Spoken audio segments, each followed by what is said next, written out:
자, 오늘은 교재 89페이지 발전행정론. 선생님이 이제 운동하다가 이 무릎인데 확 늘어나서 지금 선생님이 서서 강의하기 좀 뭐해가지고 좀 앉아서 할 거예요. 그거 해주시고.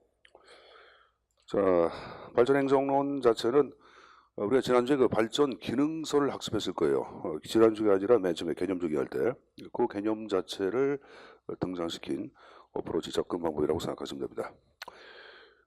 출제 논조는 없습니다. 그 발전의 의미 정도 좀 정리해서 가져가시면 됩니다. 자, 일단 발전행정은 제가 지난번에 1960년대의 후진국가의 행정현상을 규명하기 위한 개념 정의 형태에 따라 등장했다고 말씀드렸고, 이거는 이제 행정부가 주도가 돼서 정책을 결정하고 결정된 정책을 집행하고 그다음에 기획을 담당하는 것이 정부 역할이다 이렇게 얘기했을 거예요. 그래서 이런 교재의 맨 앞에 발전 행정 개념이 지금 얘기한 형태에 따라 그대로 나옵니다. 볼까요, 여러분들? 국가 발전 목표를 달성하기, 그 다음 정책 결정하고, 그 다음 이를 구체화, 구체화는 집행한다 그 말이야. 그다음 그 밑에 기획을 수립한다 그런 말 나왔나? 나오죠. 이거 개념 정의한 거고. 여러분 이제 행정발전과 발전행정의 개념차 그런 거 출제 안 나옵니다. 볼 필요도 없어요. 다음 페이지. 자, 이런 60년대의 개발도상국가 행정현상을 규명한 여러분들 접근 방법이고, 특히 이제 실용주의 사관에 근거하여 등장했다라고 하는데, 이 실용주의 사관 자체를 얘기할 때는 화살표 놓고 능동적 변혁관이라고 적어놓으세요. 능동적 변혁관, 능동적 변혁관. 인간의 능동적 힘에 의하여 외부 세계의 변화를 강조한 것, 그러한 능동적 변혁관에 근거하여 등장한 개념 정의, 이 바로 이제 발전 행정론이에요. 제가 방금 전에 능동적 변혁관이라고 얘기했습니다. 그럼 발전행정 역시 여러분들 능동적, 자발적 역할을 강조하고 변화를 중시한다란다? 중시한다. 이렇게 좀 하나 가지고 가시고. 자, 그 다음에 이제 개발도상국가의 행정현상을 그 다음 서구의 학자가 연구한 거예요. 개발도상국가의 학자가 연구한 것이 아니라 미국의 학자가 연구합니다. 그러면 이 서구적 시각이나 편견이 있을까 없을까? 있겠죠, 여러분들. 자, 그 다음에 그 밑에 비교 행정론을 계승했다 그러는데 무슨 말이냐? 이 발전 행정론을 등장시킨 사람들은 비교 행정론자예요. 근데 그들은 이런 얘기합니다. 우리가 만든 비교 행정론은 국가와 국가 행정 체제를 비교 분석 검토해서 보편적 법칙 이론을 잘 만들었다. 그 이론을 형성하는 것을 우리는 과학화한다 그러죠. 근데 비교 분석만 했지 개발도상 국가의 현실적인 문제점을 제시해놓고 그 문제점에 대한 해결책은 전혀 제시 못했다고 스스로 반성을 합니다. 그래서 이 개발도상 국가의 문제점을 해결함으로써 발전할 수 있는 새로운 접근 방법이 있어야 한다 해서 그들이 만들어냅니다. 그래서 이건 비교 행정론을 계승했다고 얘기하는 거고, 한편으로는 비교 행정론을 비판했다. 문제 해결 능력, 저방성이 없다고 비판하고 만들어진 거 발전 행정론이죠. 자, 1950년대에 그 포드 재단의 수석 연구원 조지 간트라는 사람이 이제 발전 행정이라는 용어를 최초로 사용을 합니다. 자, 이렇게 보시면 되겠고, 접근 방법 그런 거 출제 안 나올 테고, 맨 밑에 특징을 보겠는데, 특징 별거 아니에요, 여러분들. 발전 행정론은 행정이 뭘 담당하는 게야? 발전을 담당하는 거지. 그래서 발전의 의미를 알면은 전체 내용의 약 여러분들 80%는 그대로 가져가는 거예요. 자, 91페이지에 거의 발전의 의미가 쭉 나오고 있습니다. 자, 영어의 발전은 다양한 형태가 존재합니다. 체인지도 있고 그로스도 있고 그 다음에 디벨로프먼트, 이건 몽땅 다 발전 그러는데, 자, 여기서 발전 자체를 얘기할 때는 그로스나 체인지가 아니죠. 뭐로 나왔어요? 디벨로프먼트. 이걸 번역할 때는 뭐라고 번역을 해? 개발로 번역을 합니다. 그죠? 개발. 자, 그러면 이때 개발을 얘기할 때는 자연적인 변화가 아닙니다. 그죠? 인위적이고 의도적인 변화죠. 그래서 일본의 계획에 근거한 의도적 변화다 이런 말 나왔고, 또 발전 자체를 얘기할 때는 위에 그로스란 말 나오죠. 그로스는 단순한 양적인 성장이나 팽창만을 의미하지만 지금 얘기한 발전 자체는 단순한 양적인 성장이나 팽창만을 의미하는 것이 아니라 질적인 변화까지 수반되고 있습니다. 그래서 양적, 질적 변화란 말이 나오죠. 또 발전 자체를 얘기할 때는 변화를 중시하겠죠. 그래서 아이젠스타트 같은 경우에는 변동을 유도하는 능력이다, 변화에 대응하는 능력이라고 언급을 하고 있어요. 그럼 변동에 대응하고 변동을 유도하는 인간은 어떻게 수동적인 자세에 근거하여 변화에 대응하냐? 그게 아니라 능동적이고 적극적으로 변화에 대응하고 변동을 유도하자고 파악합니다. 자, 이러한 능동적 인간을 우리는 일명 발전인이라고 얘기하고, 그러한 인간은 X가 아닌 뭐가 돼? Y가 돼야 되겠죠. 그래서 Y론적 인간관을 강조하는 특징이 있습니다. 또 발전행정에서 파악한 인간은 현실에 안주하는 가치관이 아니라 보다 미래지향적이고 세신적인 가치관을 강조합니다. 그래서 나온 게 미래지향적이고 세신적인 가치관을 강조하고 있다. 그러한 가치관을 갖고 있는 관료제를 소위 세신적 관료제라고 얘기하죠. 또 발전행정은 미래의 바람직한 상태를 설정해 놓고 흘러가는 것을 발전이라고 얘기하는 게야. 이 바람직한 상태를 지향하는 것을 제가 사회학 용어로 가치지향성, 규범성이라고 얘기해서 했어요.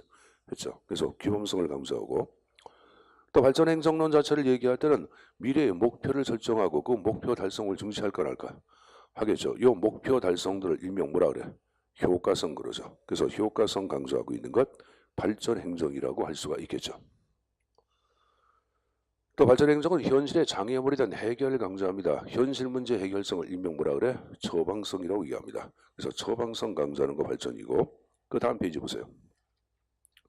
또 발전은 발전과 유사한 개념이 있어요. 뭐 진화, 근대화, 공업화, 서구화, 개혁, 쇄신하고도 유사하고, 또 학자에 따라 발전이라는 개념은 여러 가지 형태로 제시해 놓고 있습니다. 그 구분에 위라는 게 아니야. 그러니까 학자들이 얘기하는 발전은 다양한 형태의 의미가 있다 없다. 있다. 그래서 발전 개념은 지나치게 또 다의성을 지니고 있다라고 비판을 하기도 합니다. 91페이지 미리 보자. 자, 쌍가루 2번에 동그라미 1번 발전 개념의 문제점 해가지고 다의성이란 말 나왔죠. 그렇게 비판을 받기도 합니다. 어쨌든 간에 자, 지금 이러한 발전을 담당하는 것이 행정이에요. 그래서 90페이지 보시면 하단에 발전 행정의 특징이 쭉 나오고 있죠. 자, 일단은 과학성이 아니라 아까 뭘 강조했어요? 처방성 강조하고 있다. 그 다음에 목표 달성도 아까 효과성 강조한다 그랬죠? 그 다음 3번에 미래지향적, 세신적 공무원의상 발전인 세신적 권리제 강조하죠? 3번, 4번. 자, 5번 나온 거 봐. 5번은 지난번에 배웠던 게야. 행정이 주도가 된 국가발전, 정치행정세 아니면 신일원론. 6번 좀 전에 얘기했죠. 60년대에 비계행정론 계승했으나 전적인 추종이 아니라 처방성 없다고 비판하고 만들어진 것 발전행정론이라고 생각하시면 되겠죠. 여러분들. 알았습니까? 뭐 그 정도만 정리하시면 됩니다. 자, 문제점을 얘기할 때는 거기 1번에 발전 개념의 다의성 얘기해서 했죠. 두 번째, 행정이 주도가 된 국가 발전은 행정에 지나친 비대화를 가져와 안 가져와? 가져오죠. 또 그 밑에 너무 처방만을 강조하다 보니까 과학성은 경시하네. 경시하겠고, 아까 서구의 학자가 개독의 행정현상 연구한 걸 알았죠. 서구적 편견 자체가 내재가 될 위험성이 있고, 자, 여러분들 엘리트 소수가 권력 갖고 국가 발전을 주도하다 보니까 권력 집중과 독재도 발생을 해야 하죠. 국가의 성장만을 강조했지 부의 여러분들 균형, 형평 이건 도외제합니다. 그건 다 아실 거 아니에요. 그래서 여러분들 이 빈익빈 부익부 현상을 일명 헐시변의 터널 효과 그러는데 이거 별거 아닙니다. 이거 터널 효과가 출제에 나올 리는 없고, 여기 보자. 터널 효과는 뭐냐면은 터널이 있어요. 차가 2차선이야. 그럼 1차선, 2차선에 차가 여러분들 다 지금 가고 있는데 정체가 돼 있어요. 형님 2차선에 있다고 생각해보자. 근데 1차선 차량이 점차 빠져나가면은 2차선에 나도 조금 있으면 차가 이제 빠져나가겠지라고 기대를 해야 하죠.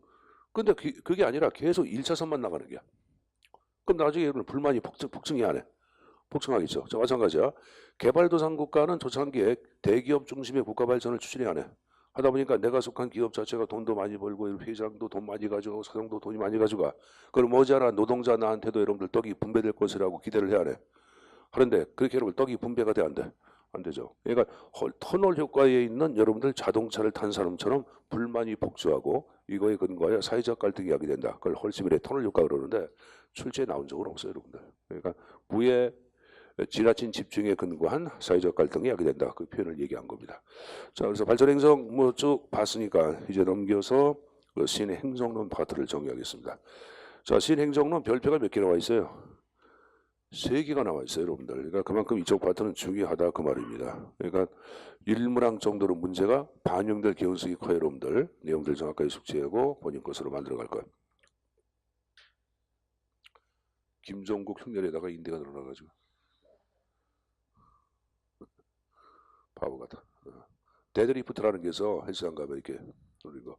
선생님이 한 270 정도 하거든. 그것도 굉장히 많이 하는 건데, 근데 욕심이 좀 나가지고 한 300 정도 올렸는데 이게 내려가면서 인대가 느낌이 그다음부터는 이쪽이 아주 망가져서 요게 이렇게 된 게 한 4일 5일 됐거든요. 그 나는 인대가 늘어난지 몰라 계속 아픈데 어저께 가서 또 뭐 스쿼터를 또 여러분들 한 100회를 했어요.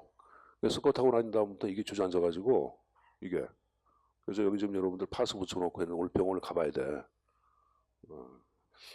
바보 같아. 아 병신 같아. 인대가 늘어나는 것 같아. 그러니까 나이 값을 해야 되는데 나이 값을 못했습니다. 그래서 왜 그거 하냐면은 니들 같은 애들이 쳐다봐 옆에서 그래서 쳐다봐 그럼 기분 좋아 안 좋아? 늙은이가 막 하니까 애들이 막 그러니까 그못 갖고 했는데 다시는 안 하기로 했습니다. 여기 요새 다시는 안 하기로. 자 실행정론 이 사내 놈들이 병신 같은 게 많이 있어요. 나이 처먹거나 안 처먹거나 심자랑하는 거 아무데나 심자랑하면 안 되는데. 자, 실행정론 자체는 요거는 이제 70년대의 미국적 상황을 배경으로 등장한 이론이야. 그럼 70년대 미국적 상황을 우리는 소위 뭐라 그러냐? 격동의 장이다라고 언급을 합니다. 이 격동의 장 자체를 얘기할 때는 말 그대로 변화무쌍한 환경을 얘기하죠. 그럼 이 변화무쌍한 환경에서는 전혀 예측하지 못한 돌발적인 문제가 발생하고 사회 계층 간의 집단 간의 갈등이 첨예하게 노정이 돼요, 여러분들. 생각해보세요. 60년대, 70년대 미국 사를 얘기할 때는 자 보자. 인종 간의 갈등 문제가 첨예하게 발생을 해야 하네. 발생하잖아요, 여러분들. 말콤 X 같은 경우에도 흑인 운동가 아니에요, 여러분들. 왜 X야 본인이? 자신은 아프리카에서 건너왔는데 나 조상은 누군지 모른다. 끌려왔다. 얘기한 거고 이 말콤 X를 중심으로 흑인 운동가 자체가 총을 맞고 죽어요, 여러분들. 그러니까 이게 엄청난 사회에 여러분들 흑인들 자체의 저항감이 등장한다고. 그리고 반전대모 운동. 자, 여러분 60년대의 월남전의 미국의 파병은 도덕성이 있다 없다? 도덕성이 없다고 했을 게야. 미국이 월남전을 선택한 이유는 하나밖에 없어요. 40년대 대전 그리고 50년대 한국등난 이후에 만들어진 재래식 병기 무기 자체를 어디다 갖다 버려야 돼. 그럼 버릴 장소를 찾아야 안 찾아야 돼? 찾아야지. 그래서 월남전이 들어간 거예요. 월남은 여러분들 베트남은 오랫동안 어디의 식민지였어요? 프랑스의 식민지였어. 근데 호치민을 중심으로 한 호치민이 누구냐? 대한민국의 김구 선생 같은 사람이야. 그 독립운동을 토대로 프랑스부터 독립을 했는데 프랑스에 누가 좀 위에 들어와? 미국이 들어온 거야. 그 미국이 들어와서 여러분들이 거기다 대고 여러분들 무차별적으로 폭격을 가합니다. 미국이 저앉아. 미국이 깨진 게 아니야. 미국은 스스로 지고 나온 거예요. 왜? 전쟁 물자를 다 쓰고 나왔으니까 남은 그만이야. 지 땅에 한 것도 아니잖아. 뭐 많은 사람들은 미국이 졌다고 생각하는데 웃기는 개소리예요. 미국이 진 게 아니에요. 미국이 현대식 무기 갖고 쏘면 다 끝나는데 그걸 안 하고 나오잖아요, 여러분들. 그냥 나버린 거예요. 털고 나온 거예요. 그러니까 뭐 나쁜 놈들이죠. 그러니까 미국 사람들은 그 당시에 닉슨이 그런 국제적인 만행에 대해서 여러분들 젊은 사람들 도덕성 있는 애들이 있어 없어? 있지. 그래서 그들 중심으로 반전대모 운동을 핀다고. 그러니까 여러분들 왜 미국이 젊은이들이 근거 없는 그 세계 전쟁터에 가가지고 목숨을 잃냐 이렇게 얘기한 거야. 그러니까 닉슨이 여러분들 미국 사람들 미국 국민들 눈치를 봐. 보니까 총알바지로 누굴 데려와? 한국 사람들. 우리나라 총알바지 데려온 게야. 야 한국 분들 와 하고 돈 줄게. 우리나라 여러분들 60년대 돈이 있어 없어? 돈 벌어야 할 거 아니야. 그래서 저는 목숨을 내고 거기 간 거예요, 여러분들. 그래서 가서 돼지는 것은 한국 사람이 돼지고 온 거야. 그리고 한국 사람들은 똑똑해 안 똑똑해? 똑똑하지. 그래서 일부러 이제 안 죽기 위해서 별짓을 다 하고 군수물자 빼돌려 안 돌려. 미군서 받은 군수 빼돌려 가지고 국내에다 유입한 거예요, 여러분들. 그리고 당시에 그 미군 자체의 석유 수송 그런 거 있죠. 석유 이런 카메라 만드는데.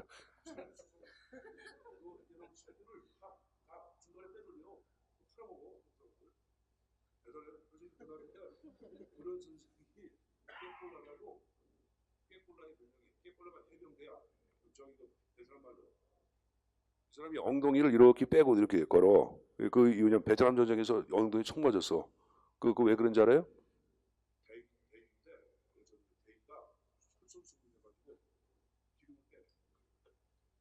그러다 이러면 미군에서 여러분들 총알을 맞아. 그래서 국내에 들어온다고. 근데 이제 그거는 이제 가해간에 지가 뺀 게 아니게끔 잘 해서 넘어온다고. 그래서 당시 한국은 미국 그 베트남 전쟁 때문에 아이들이 돈을 좀 먹고 들어오고 그게 경제 발전 자체 도약의 바탕이 된 것 중에 하나입니다, 여러분들. 일본 놈들은 어디 가서 뭐 때문에? 한국 전쟁 있을 때 돈 벌어본 거 아니에요, 여러분들. 한국 돈당 끝나고 난데 미국 돈 벌어 안 벌어? 일본 놈들 돈 벌어요. 어떻게 벌는지 알아요? 당시에 여러분 미국 놈들이 대한민국에 준 여러분들 구호물자가 뭐야? 밀 아니야, 밀. 그럼 밀가루를 줘서 밀을 줬어. 밀을 준 게야, 밀. 근데 대한민국은 밀 자체를 빠는 제작소가 하나도 없어. 그럼 나 어디로 가? 일본 가서 다 빠가지고 건너온 게야. 빠면서 돈 처먹어 안 처먹어? 처먹고 밀 빼내 안 빼내? 빼는 것도 일본 놈이에요. 왜 우리나라 여러분들 그렇게 할 수 없어? 그래서 나는 일본을 대상으로 북한이 좀 쐈으면 좋겠어. 그 우리가 이제 좀 팔아먹게. 그렇게. 어? 우리 팔아먹게. 그렇게. 그러니까 이제 미군 자체가 당시에 여러분들 이 아까 얘기한 식으로 월남전 자체에 대한 파명은 도덕성 자체가 없었다 해가지고 반전대문 운동이 확산되고 반전대문 운동 그 심지어 국가까지 부정해요. 국가를 부정하는 여러분들 락색 쪽도 만들어지고 힙시도 만들어지고 그럼 미국 사회 전역 자체가 엄청난 소용들이 빠진다고. 그리고 여러분들 전쟁 이후에 돈 번 건 어디야? 미국. 선생님 모든 금은 미국으로 갔다 그랬잖아. 근데 풍요로운 미국 자체는 여러분들 전형적인 자본주의 아니야.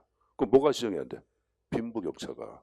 그래서 이 지금 그냥 가진 자 없는 자의 계급 간의 갈등도 첨예하게 여러분들 발생을 합니다. 그러면 그렇게 발생한 수많은 문제를 해결할 수 있는 이제 정부의 어떤 관리 능력이 필요하지 않아? 필요하죠. 야 정부가 그거 해결해야 되는데 어떻게 해결할 거냐? 지금까지 행정학 봐봐.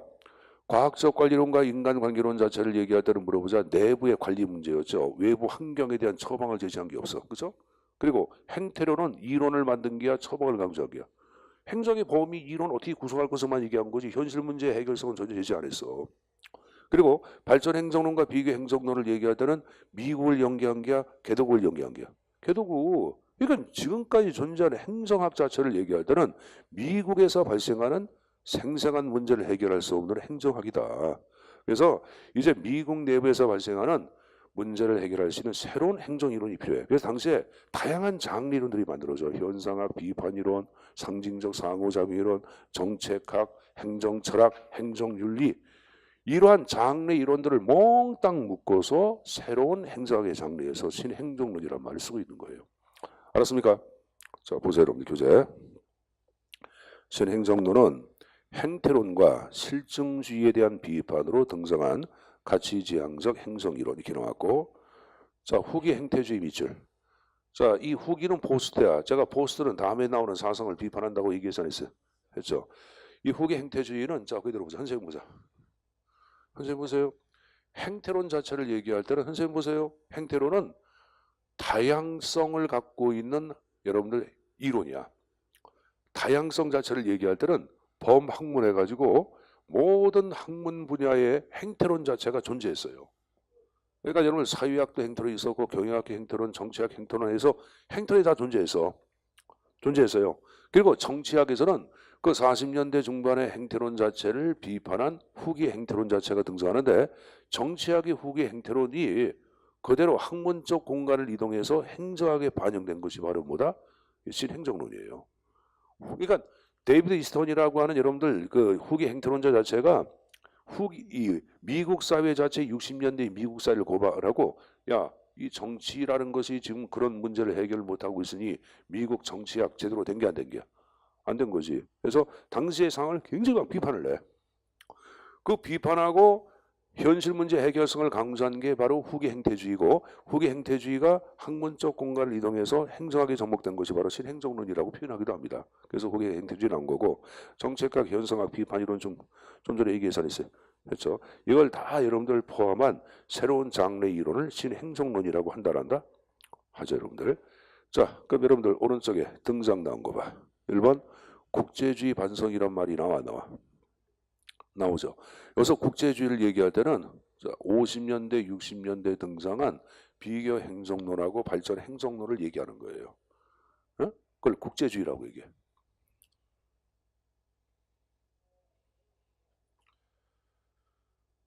자, 그럼 제가 비교 행정론과 발전 행정론은 후진국가 행정 현상을 규명한 게 미국을 규명한 게야. 후진국. 그러니까 여러분들 이거 좀 문제가 많다 해서 등장한 것이 행정론이고 또 번째 격동의 장 아까 얘기했죠. 여러분들 아까 예측하지 못한 돌발적인 문제가 발생했다 안 했다? 했다. 그래서 이제 격동의 장 세 번째 줄 중간에 이러한 상태에서 기존의 행정 이론 나온 거 보자. 과학적 관리론, 인간관계론. 특히 뭐를 많이 비판하냐? 뭐가 나왔어요? 행성 행태론 자체를 비판해. 행태론은 아까 행정학의 이론을 어디까지 설정하고 범위를 어떻게 하고 어떻게 구성할 것인가만 얘기했지 현실의 해결책 처방성은 제시한 게 있다 없다? 없다 그랬잖아. 그래서 특히 행태론 자체를 아주 엄청나게 비판을 합니다. 거기 여러분 전문 직업주는 보지 마세요 여러분들. 논란이 있으니까. 그건 문제 해결 능력이 없다고 비판하면서 행정에 뭘 강조한? 처방성, 문제 해결성을 강조한 신행정론이 등장했다. 그런 말을 쓰고 있는 거예요. 알았습니까? 다음 세 번째, 존슨 정부의 위대한 사회 건설의 표명 나왔는데, 자 여러분들 선생님 보자. 존슨 정부의 위대한 사회 건설 표명은 1960년대 63년도 11월 20일 날 JF 케네디가 오스왈드가 쓴 총을 맞고 세상을 떠나 그리고 다음에 정권을 이용받는 게 존슨이야. 그럼 여러분들 존슨 입장에선 나름대로의 정책인 입지를 확립을 해야 되나 해야 돼? 해야죠. 그래서 확립하기 위해서 미국 전체의 국민들의 인구분을 비교해보니까 백인과 흑인 가운데 흑인 자체하고 유색인종이 차지하는 비중이 백인보다 많은 게야. 그럼 여러분들 자 존슨 입장에서는 자 이제 대통령 선거에 나가서 선거에 압승을 해야 돼. 그러면 지금 얘기한 다수의 표가 필요하지 않아? 필요하죠. 그래서 그동안 음지에 있었던 흑인들, 유색인종 이들의 표를 겨냥해서 내세운 정부 노선이 그레이트 소사이어티, 위대한 사회 건설의 표명이야. 쉽게 흑백이 함께 잘 사는 나라, 소수민족 함께 잘 사는 나라를 건설하자. 그러면 여기에 근거하여 그동안 음지에 있던 사람들의 인권이 새로운 여러분들 중요한 행정의 과제로 부상을 해야 하네. 하죠 여러분들. 그러면 소외된 계층을 위한 약자를 위한 정부의 역할, 행정, 그것을 보통 형평성이라고 얘기하는데 그래서 두 번째 줄 끝에 사회적 형평성 및 공정성을 강조한 존슨 정부의 위대한 사회 건설이라는 말을 쓰고 있는 거예요. 이것과 맥락을 같이 함으로써 신행정론이 탄생을 합니다.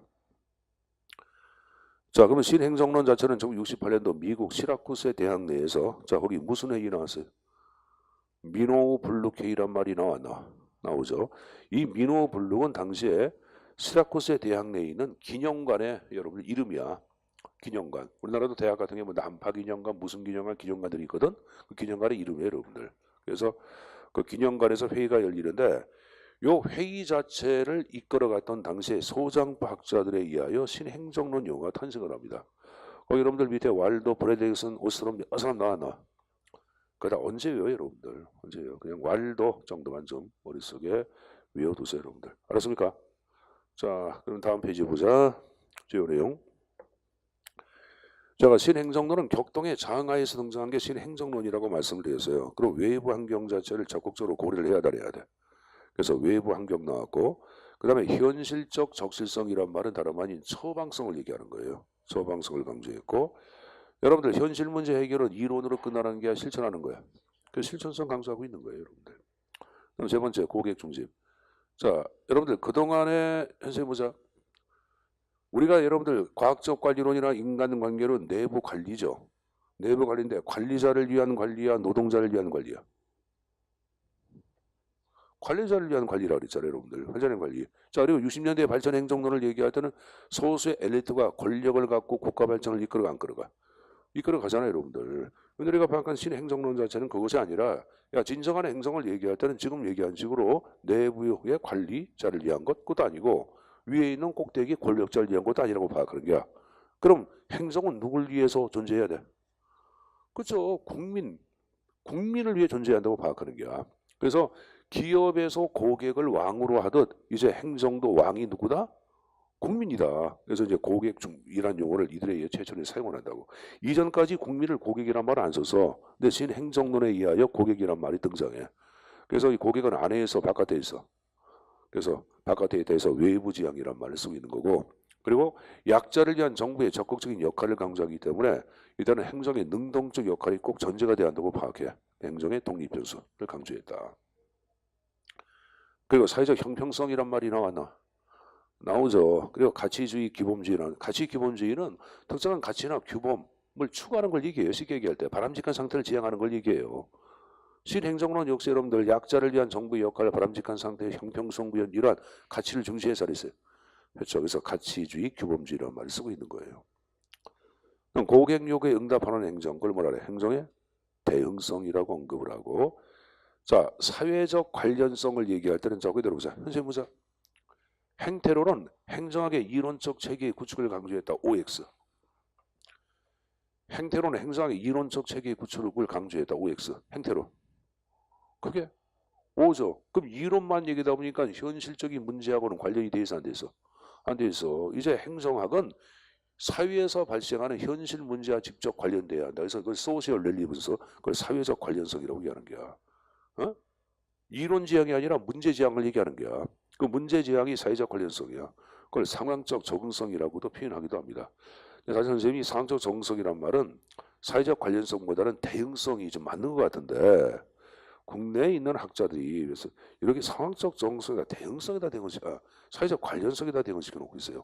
전혀 관련이 없다고 볼 수는 없겠지만은 이거 설명할 때 아마 교재 갖고 설명하는 사람 참 힘들지 않을까 생각하고 있는데 선생님도 뭐 나름대로 이 분야에서는 박사야. 나도 박사고 학위 받고 94년도에 됐으니까 오래된 거 아니야.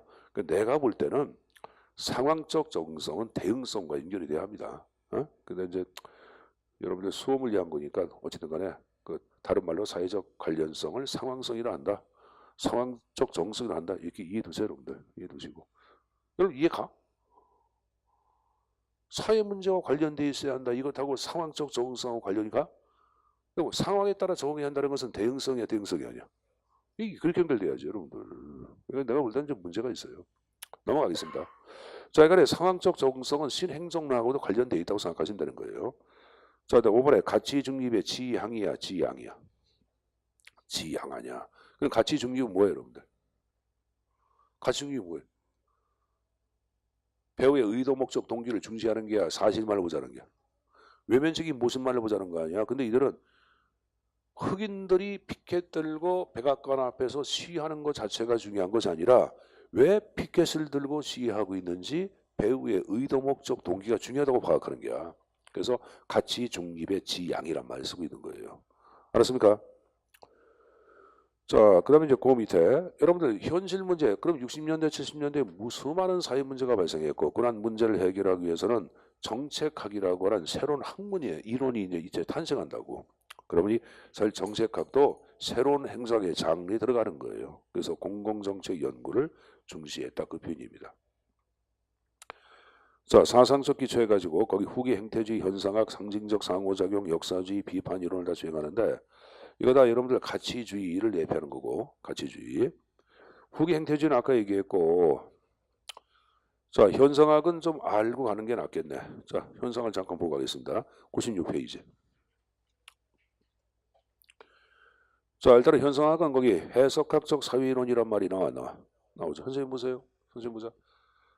늘 사회 시간에 사회 현상의 연구 방법이 양적인 연구가 있고 질적인 연구가 되기 별개야. 근데 이걸 정확하게 얘기할 때는 양적인 연구를 실증적 연구라 그러고 질적인 연구를 해석학이라 그래. 그러니까 여러분들 실증적 연구는 사회 현상은 자연 현상처럼 증명할 수 있다. 이게 실증주의야. 꽁트가 만들어내, 꽁트가. 근데 해석학은 야, 사회 현상은 자연 현상과는 다른 거야. 그래서 증명할 수 없다고 파악해. 그러면 사회현상은 뭐냐? 사회현상을 이야기한 행위자의 배우의 의도, 목적, 동기를 해석함으로써 현상의 본질을 파악할 수 있다고 보는 거예요. 그러면서 이걸 이제 막스 베버라는 사람이 이해적 방법으로 얘기하고 있는데 선생님 보자. 베버는 이런 얘기합니다. 나무꾼이 여러분들 땀을 뻘뻘 흘리면서 나무를 베고 있어. 그럼 이제 우리가 이제 이렇게 눈으로 보는 거는 일 열심히 한다 이렇게 보여 안 보여? 보이죠. 근데 그것으로 마치 끝나는 게 아니라 왜 나무꾼이 땀을 뻘뻘 흘리면서 나무를 베고 있는지 나무꾼의 배우의 의도, 목적, 동기 이해를 강조해. 그러면 의도, 목적, 동기를 이해하기 위해서는 나무꾼의 마음속에 내 마음을 넣어봐야 되겠죠. 이걸 여러분들 막스 베버는 감정이입이라 그랬어. 그래서 그 배우의 의도, 목적, 동기를 이해하자고 파악한 게 막스 베버고 이러한 감정이입 자체를 현상하기 위해서는 뭐라 하냐? 상호 주관성이라 그래. 뭐란다? 상호, 인터 서브젝티버티, 인터, 사이. 내 마음을 타인의 마음속에 넣어보는 거야. 그래서 이런 상호 주관성을 통한 현상의 이해를 강조한 것. 이게 바로 현상학이에요, 여러분들. 자, 보자, 여러분들. 현상학 의에 미치신 거 보자. 사회적 행위자인 인간의 의식, 생각, 언어, 관념을 통하여 현상의 배우의도, 목적, 동기에 의해. 선생님, 의식, 생각, 언어, 관념 이게 무슨 말입니까? 선생님 보자. 여러분들 흑인들이 피켓 들고 백악관 앞에서 막 시위하고 있어. 그러면 그들의 배우의 의도, 목적, 동기를 파악하기 위해서는 흑인의 마음속에 내 마음을 넣어봐야 되겠지. 그럼 내 마음을 넣는다는 것은 흑인과 진정한 뭐가 필요해? 대화가 필요한 거예요. 대화가. 대화가 필요하죠, 여러분. 여러분 친구 간에도 가끔 여러분들 뭡니까? 이 다툼이 있어 없어? 있죠. 그럼 왜 저렇게 할까? 그들의 배우의 의도, 목적, 동기를 이야기해서는 이 사람의 입장이 되어 본다는 것은 진정한 뭐가 필요해? 대화가 필요한 거예요. 이게 대화가 바로 뭐냐? 언어야, 언어. 알았어요? 그럼 흑인의 생각과 사고를 이해할 수 있어 없어? 있죠. 이게 지금 얘기하는 의식과 여러분들 관념을 얘기하는 거예요. 이해했습니까? 그걸 통하여 배우의 의도, 목적, 동기를 강조한 이로. 그래서 일본의 그 주요 이론에 상호 주관성이란 말이 나와. 그게 상호 주관성이 나온 거예요, 여러분들. 그 다음에 여러분들 물상화의 문제 나오는데, 자, 물상화는 선생님 보자. 쉽게 얘기할게.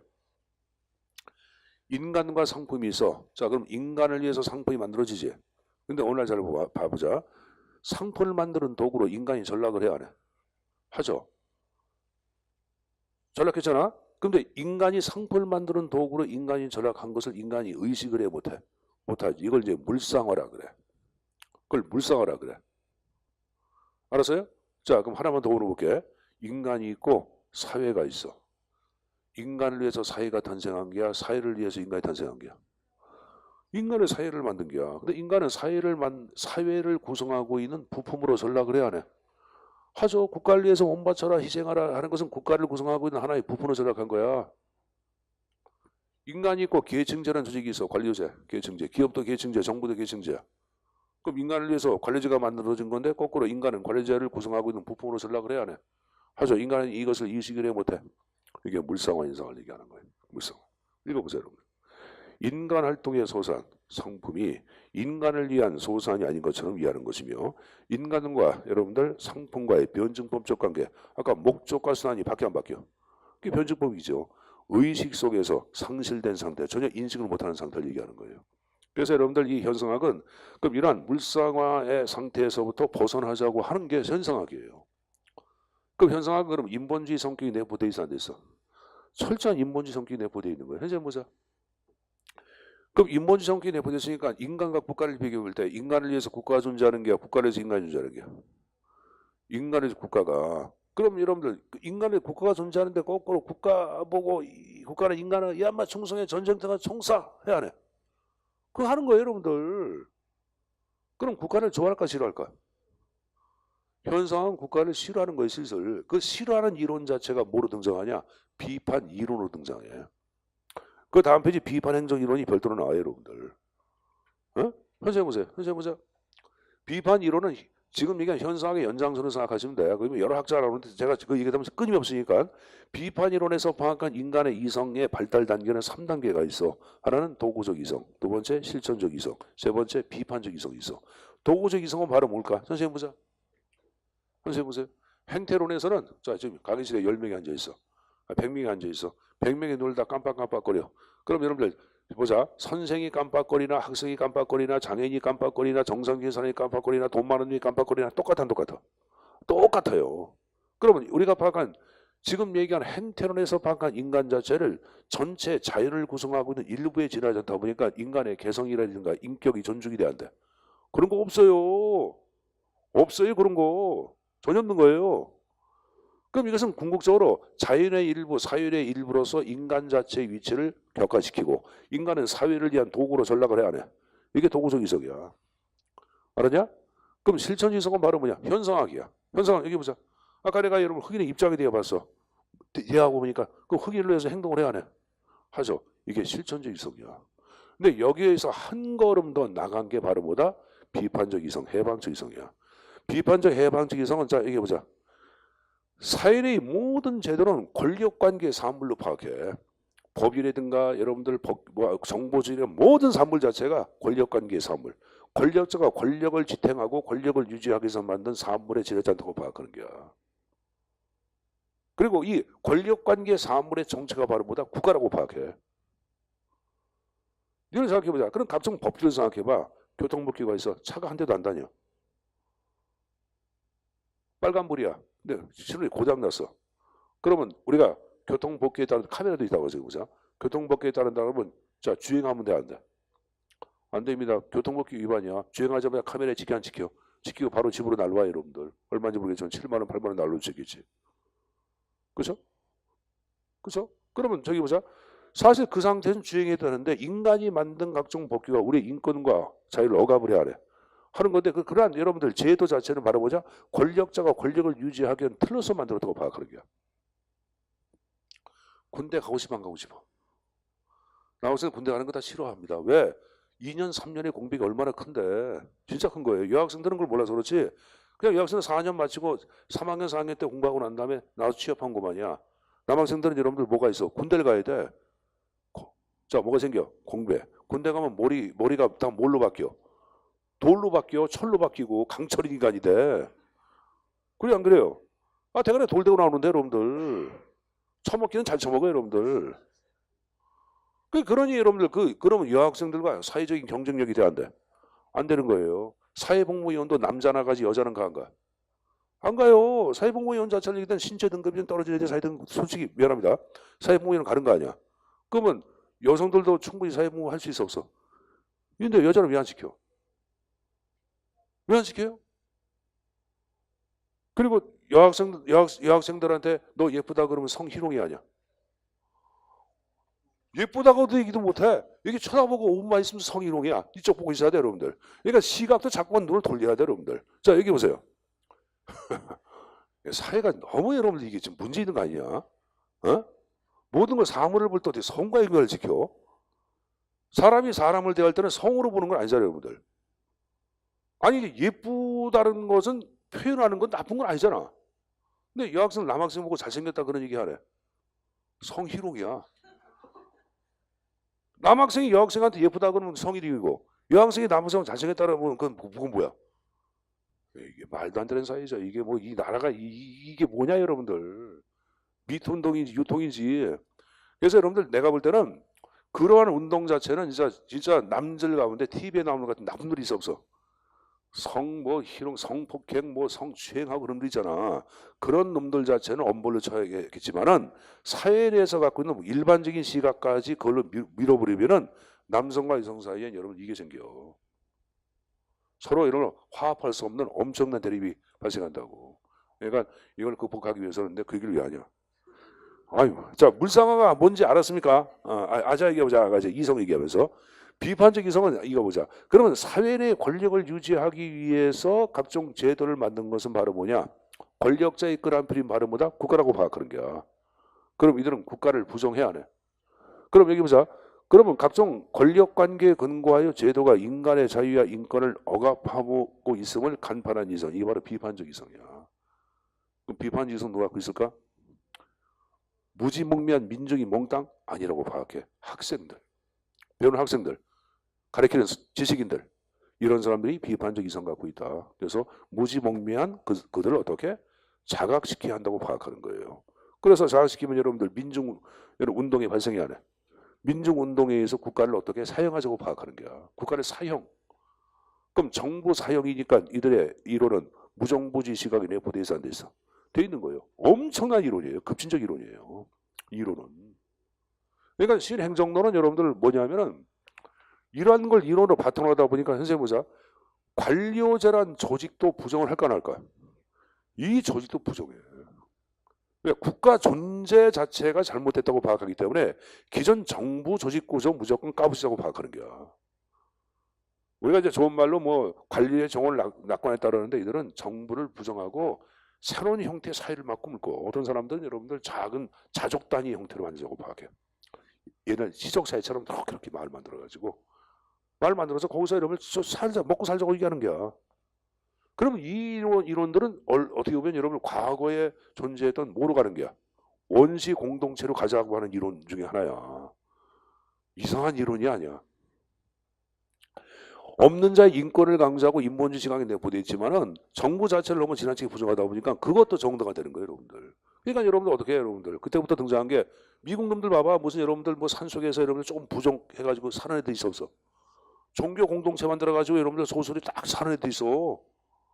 거기서 원시인처럼 생활해. 가끔 TV에 나와요. 히피적 그래야 된다. 머리 기르고 여러분들 옷 벗고 막 다녀 안 다녀.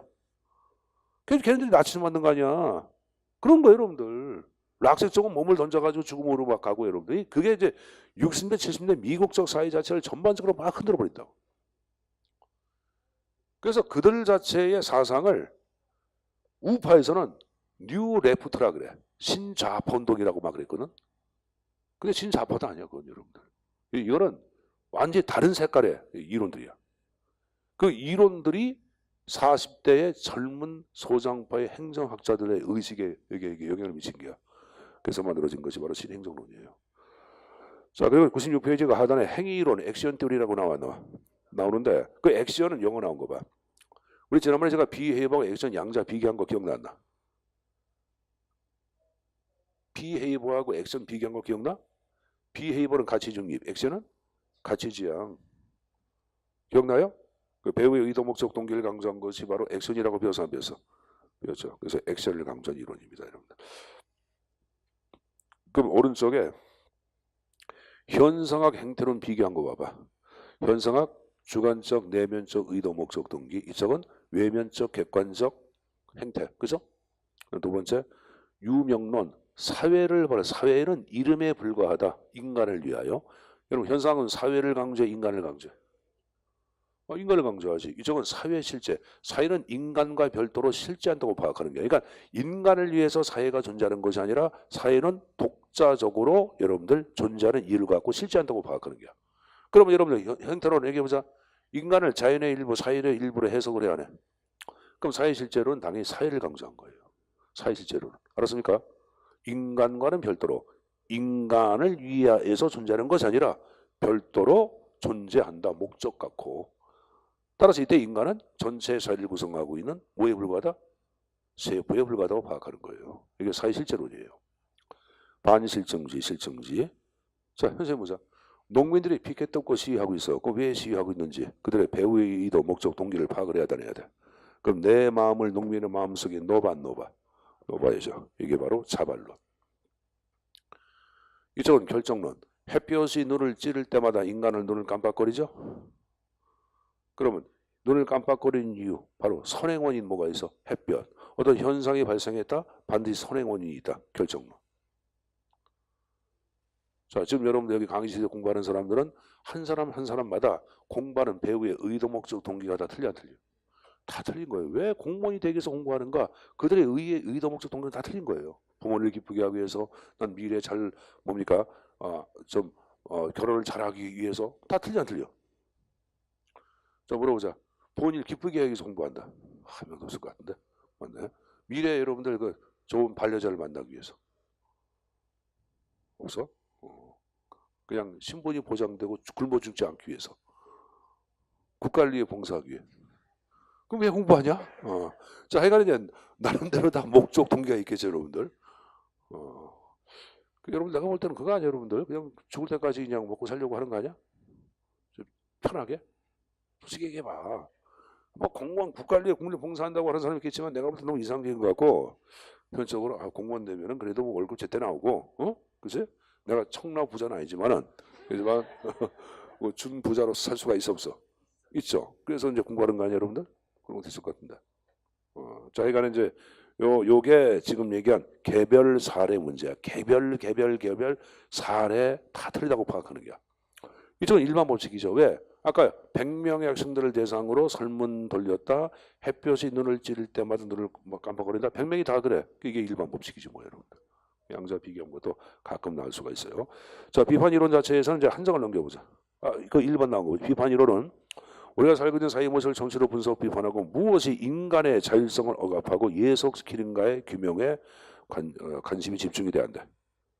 그죠? 즉 사회적 지배적 근원을 찾아 이성을 통하여 자유를 실현하고 왜곡된 사회 제도와 제도로부터 해방되기 위해서 비판적 이성. 아까 비판적 이성 얘기 했잖아요, 여러분들. 그렇게 이제 영점 가져가시면 됩니다, 여러분들. 알았습니까? 그 다음 페이지 봐봐. 하나만 더 보자. 쌍가루 3번에 5번에 이성의 발달에서 도구적 이성, 비판적 이성, 실천적 이성, 비판적 이성 3단계로 발전을 했어 안 했어요? 그렇죠. 그거 아까 얘기한 내용 다시 한번 나온 겁니다. 거기 여러분들 5번에 이성의 발달 그거 얘기한 거예요. 뭐 그 정도만 가져가시면 됩니다. 됐습니까? 자, 다시 앞페이지. 아까 제가 여러분들 94페이지에 실행정론의 사상적 기초점 얘기했다. 자, 그 다음에 8번에 행정학 정체성 위기 극복을 위한 노력 나왔는데, 자, 현재 보자. 그 68년도 시라쿠세 대학에서 여러분들 신행정론을 만든 사람들은 이런 얘기해. 자, 우리 행정학 탄생은 언제예요? 행정학 탄생 시발점 1887년. 그러면 1887년의 행정학이 여기까지 약 90년, 약 100년이라는 세월이 흘러왔잖아. 흘러와서도 아직까지 행정학은 학문의 아이덴티티, 정체성이 없다고 비판해. 이게 행정학인지 정치학인지 사회학인지 알 수가 없어요. 너는 그래서 이제 왈도는 이런 얘기해. 야, 너는 정치학의 하위 학문이냐? 일반 학문이냐? 도대체 너 뭐냐? 정체. 그러면서 여러분들 스스로 정체를 얘기해. 야, 행정학 너 정체는 의학과 같아. 그럼 의학은 누굴 위해서 만든 게? 의사. 의사라는 전문 직업을 위해서, 전문 직업을 갖기 위해서는, 자, 의사로서 가져야 할 지식이나 기술이 있어야 돼, 없어야 돼? 있어야 합니다, 여러분들. 또 인간의 생명은 소중하다고 하는 그런 사명감도 있어야 돼, 없어야 돼? 있어야 되겠지. 그걸 의학에서 의사들을 한테 이제 훈련시킨다고 파악하는 거야. 그러니까 여러분들 전문 직업인을 양성하기 위한 학문이라고 얘기한 거야. 그 행정학도 마찬가지야. 의학이 의사를 양성하기 위한 학문이듯 행정학도 공무원을 양성하고 훈련시키기 위한 직업 학문이라고 얘기해. 그럼 여러분들 행정학에서 뭘 가르쳐야 돼? 공무원이 가져야 할 지식이나 기술이 있어야 돼, 없어야 돼?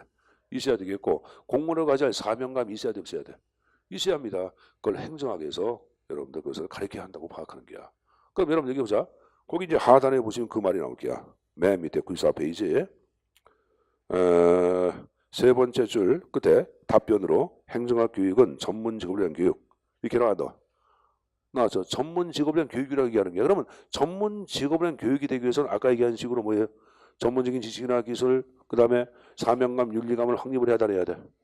그러한 전문적인 지식이나 기술, 윤리관을 전문 직업주의라고 얘기하는 거야. 그래서 행정학 정체가 정확하게 확립되기 위해서는 전문 직업주의가 명확하게 제시가 돼야 돼, 안 돼야 돼?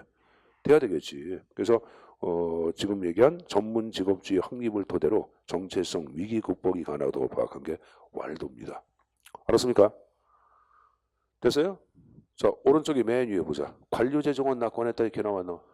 나오죠, 여러분들. 설명 안 하겠습니다. 그 다음에 10번에 동태적 개방적인 조직은 관료제를 대신할 새로운 조직을 얘기해. 그리고 행정 철학이나 행정 윤리도 새로운 신행정로의 장르에 들어가는 거예요. 자, 여기 보자. 선생님 보자.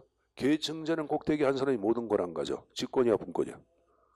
직권이지. 근데 계층제, 관료제 이거 부정했으니까 직권을 강조해, 분권을 강조해. 분권을 강조했다. 그런 말 쓰고 있는 거예요.